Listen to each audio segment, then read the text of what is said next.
Time now to get into Michael Atherton's story on arguably Pakistan's greatest ever cricketer, Imran Khan. Here coming now is part two.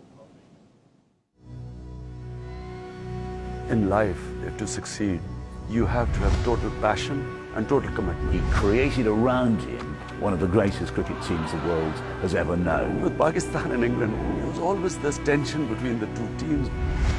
Pakistan win the World Cup. Imran Khan was the nearest thing that cricket has produced to a world historical figure. You've got to believe that you're going to win. And I have never not believed that one day I'm going to win.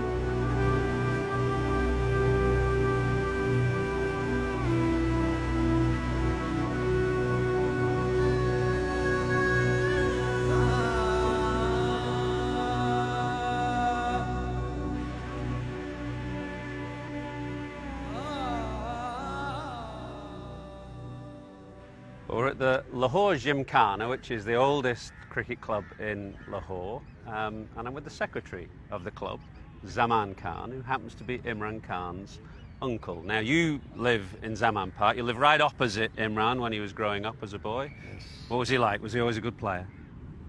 Very fond of cricket, and a good player, yes. So he was a bowler, bowler, just like Thompson, you know. He was a bowler like Thompson. Now, he played Test cricket here until about 1958. So when Imran was a very young boy, he's born in 52, you would bring him down to watch Test matches here? We all used to come over here. When the Test matches were going on, we used to see the matches. Sometimes our duty was on the scoreboard, and we used to sit in the crowd also and watch the matches.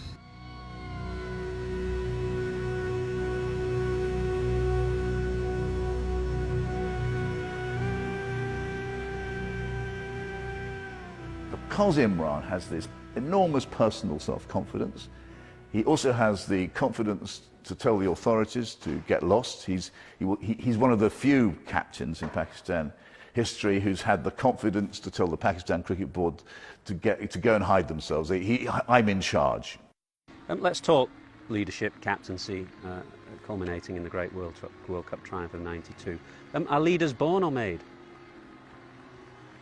I can't say whether they're born or made, but I do think that some people do well under responsibility, others collapse under responsibility. If you add the responsibility of captaincy on them, they actually do much worse and are much better off as players.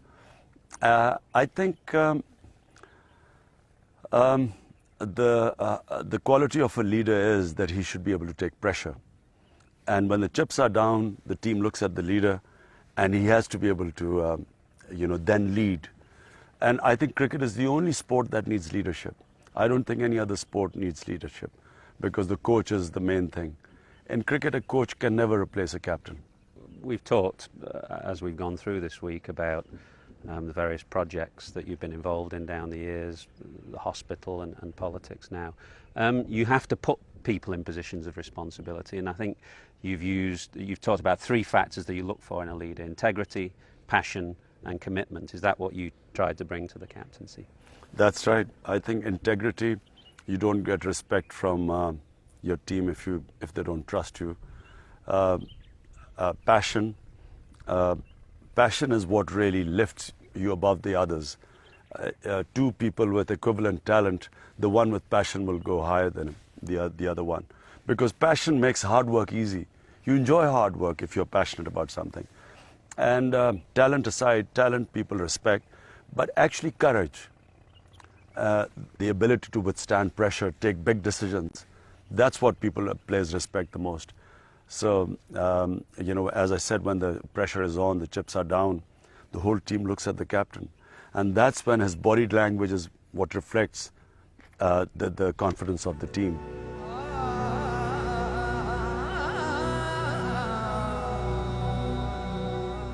So we're in the pavilion of the Lahore Gymkhana Club. We've got a fantastic museum in here, actually, all the great players that have played here down the years. Just to give you some idea of the lineage of Imran, this is the Cambridge University blazer and cap of Jahangir Khan, who was his uncle, who played for India pre-partition. I think he played for India in the 1930s, 1932-36 tour.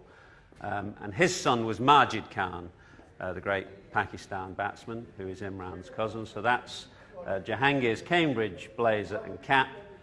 Majid was his son, Imran's cousin, and then we come all the way to Imran, of course, who finds himself on the front of Time magazine. The long shot. Your very first Test match as captain, you dropped Majid Khan, who was a cousin, a very close friend. He probably didn't speak to you for a while after that, but you're sending a message that perhaps family, patronage, not important. You'll be picked on the quality of your performances. I think you cannot get the respect of the team if they do not trust that you will be just and you will select teams strictly on the basis of merit. When he becomes Test captain, one of the very first things he does is this cold-blooded decision to drop his first cousin and his hero. And I think it shows an absolute determination to rule and be captain in his own way, not to have obligations. Majid was a very difficult decision for me because he was not just my cousin, more like an elder brother. He was my hero. I mean, I would, when I got into the team, Majid getting out gave me more pain than myself getting out. So dropping him was probably the most difficult decision throughout my 10 years as captaincy. And yes, he didn't speak to me. In 1983, you declared when Javed Miandad had 280 not out, depriving him of a chance at 300. But the message may be that statistics less relevant than the team going for the win. Absolutely. You see, I see players putting themselves ahead of the team, and they do more damage to the team than their performance. Their good performance is annulled by the fact that they're playing for themselves. And this was always the case in Pakistan team. We had great individuals. You know, in the 70s, we had some outstanding batsmen, and the team was known to snatch defeat from the jaws of victory. Each time we were about to win, we would collapse because the players it was all about individual performance. And so in 80s, with lesser talent, we did much better because the players eventually started playing for the team. And yes, declaring, I think Javed didn't like it. The pair of you were described in one book as being like two scorpions in a bottle, your relationship. No, it wasn't that. Actually, I really liked Javed because as a captain, I would love the fact that, you know, when the chips were down, you know, you would look around the dressing room and you want to know which one is going to now stand up and fight it out, and he would. So I always admired that in him. Yes, of course you have. I mean, when you're in a dressing room, you have differences with players.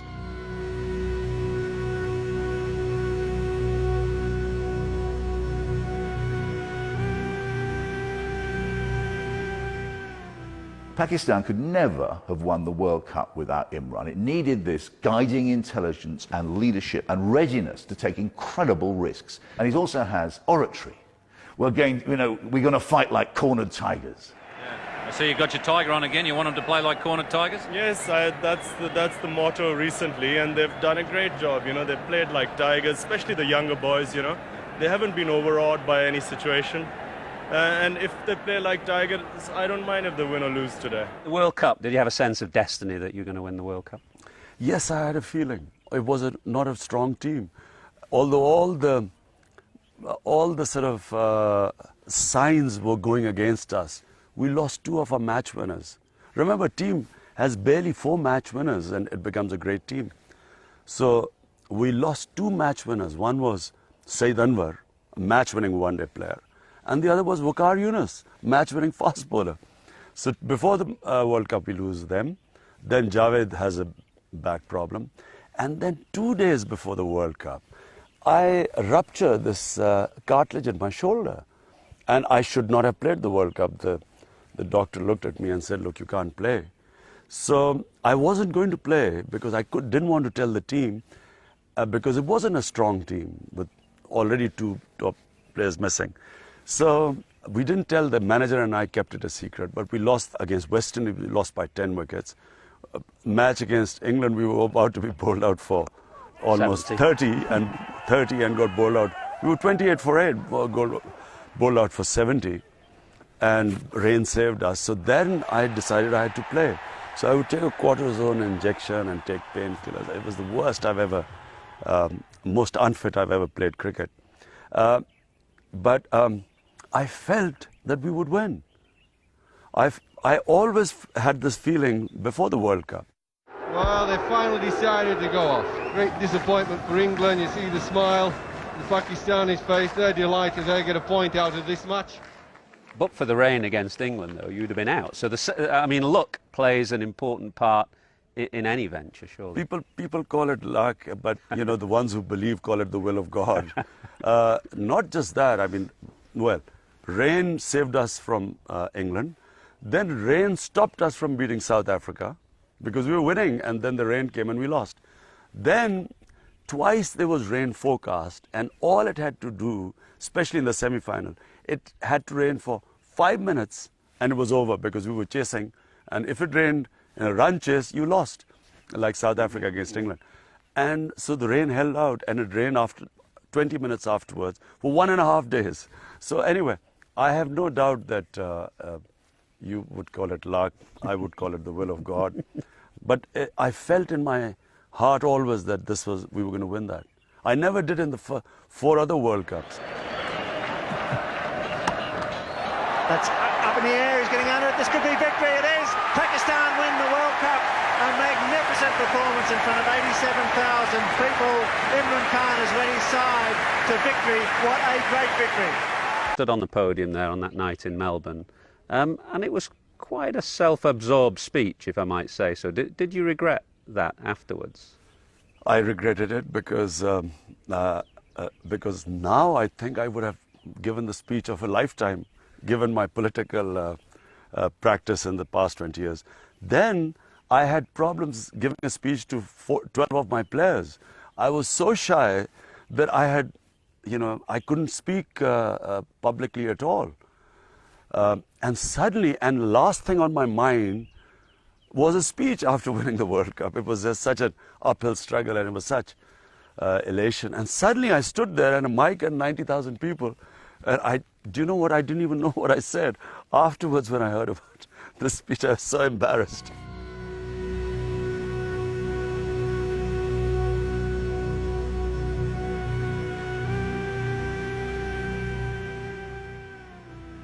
The match-fixing scandal has rocked the subcontinent for years, and now former Pakistan skipper Salim Malik has been found guilty after a lengthy investigation. We witnessed a spot-fixing test at Lord's in 2010, and Salim Malik was banned for life for match-fixing in the mid-90s. This all came after your spell as captain. Did you see that as tarnishing your legacy? Yes, I thought that was... it was, for me, the saddest part of Pakistan cricket, because I think the team, when I left in '92, I think was the best team in world cricket. With 2 great fast bowlers, they had good medium pacer, they had 2 outstanding spinners, 1 leg spinner, 1 first-timer spinner who could do the dusra. And then, you know, within Zaman, good batting lineup. I thought it was a very balanced team. And I thought it should have dominated world cricket from then onwards. But unfortunately, match fixing, real or how real it was, we will never know. But it made it difficult for the cricketers to play, because each time they lost, they were supposed to have fixed the match. And I think playing with the pressure that you become scared of losing, you do not know how to win then. And I think they didn't do justice to themselves because of the fear of losing, which, because each time they lost, it was supposed to be a fixed match. So that team never achieved its potential. You mentioned an anecdote in Sharjah in 1990 before a one-day final against Australia, I think, where you took a call from somebody to say that there was potential for a fix in the game, and that you forced your players the next morning before the match to swear on the Quran that they would play to their utmost, and told the manager to put the potential winnings of the game on a Pakistan victory. Is that right? Well, actually, Javed Miadat called me up at 2 a.m. in the morning. I usually was on do not disturb. It was the final of a match. And he insisted. The operator woke me up saying, this guy is insisting to talk to you. So he said, look, I've just been told that 4 of our main players have been sold for tomorrow's match. So I was a shock to me. And he named the players, and they were our main players. So I said, well, if they are so loud, we might as well not go to the ground tomorrow anyway. So I said, we'll deal with it tomorrow. So the next day, after we'd done our practice, we stood in the middle. I called them up. I said, this is what I've heard. And you know that I know cricket, and I know all of you because all of them are much younger than me by then. And I'd seen them really. I was also their coach because we did not have quality domestic cricket to polish their talent. So I would really help them too, batting and bowling. So I said, I know all of you. I'll be watching you very carefully. If any one of you underperforms, forget about you not playing for Pakistan. I'll have you put in jail. And then I said, put all our, whatever we had won, I said we should put it on ourselves, back ourselves, or even odds. And we won. Ball tampering. English cricketers were suspicious of the way the Pakistan fast bowlers moved the ball around. You would see England cricketers as whinging on the back of that. You see, what I remember in 1982, we were bowling at Lord's. It was August, dry conditions. And so the ball would be roughed up by the square in about 10, 12 overs. It would reverse swing. The English bowlers kept trying to swing it the orthodox way and kept failing. We got 400 runs. And we bowled England out twice and reverse swung it. I remember then it was the English players thought we were tampering with the ball. But the Sussex cricketers knew about reverse swing. Because always in August, when the wickets would get dry, I would reverse swing it. You did admit to using a bottle top once. So I explained, I was telling this Ivo Tennant, who was writing this biography on me. I was trying to make him understand what is ball tampering and what is cheating, the difference between the two. So I told him, I said, in once I cheated. And what I call cheating is where you actually, go beyond a certain limit. Because everyone ball tempered. In my view, the law is such that theoretically everyone ball tempers because it just says you can do nothing to or change the condition of the ball except shine one side. So even putting sweat on the other side is technically ball tampering. Even if you clean the seam without showing the umpire, that's ball. So everything is technically ball tampering. In English, lifting the seam was never considered ball tampering. Then the English players would put this stuff on their faces, the sunblock creams. And they would be, using that cream and shining the ball. It would shine it. Technically, that's ball tampering. No one commented on it. Now, what happened was they showed the Pakistani bowlers scratching the ball, and they said that's ball tampering and cheating. So I was trying to tell him the difference that there's ball tampering, which has gone on, and within limits has always been accepted in cricket. And no one in my career, 21 years, was ever caught of ball tampering. Whereas what is cheating, and I explained to him, I said, what is not acceptable was this. And I said it was a Hampshire match. Nothing was happening. Dead wicket. And I told him so we were having drinks and thinking, how do we get these guys out? So I said, have you got a bottle top? And I sort of used it on the ball. So I said, that's cheating. So actually trying to make them understand the difference. Unfortunately, this exploded in England when Wasim and Waqar bowled them out, bowled beautifully. They were at their peak. And the reason why I said this to Ivo Tennant was actually to protect them, because I thought the tabloids went after them. It was almost racist the way they attacked these two highly skilled bowlers and calling them, attributing their success to ball tampering.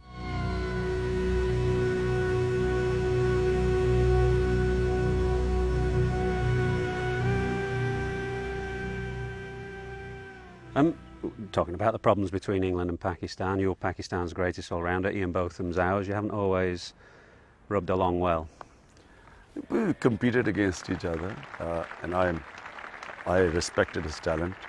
I did think that he never did justice to his talent, because in late 20s he had peaked, whereas when he first came in his early 20s, you know, he had this beautiful side-on action and this outswing. Great competitor. So yes, I competed. It was always, whether in county match or in test match, it was a question of doing better than him. But that's natural. Were Richard Hadlee and Kapil Dev part of that drive as well? Did you look at their performances? With New Zealand, it was always against Hadlee to come off better against him. And then India was Kapil Dev, because he was that Indian all-rounder. Also, of course, top batsman. I mean, Sunil Gavaskar was then the best batsman. It was always a prize to get him out. Or Viv Richards. You know, it was always you measure yourself. How well did you bowl to him? And the team in my time was the West Indian. So I only rated players who did well against the West Indies.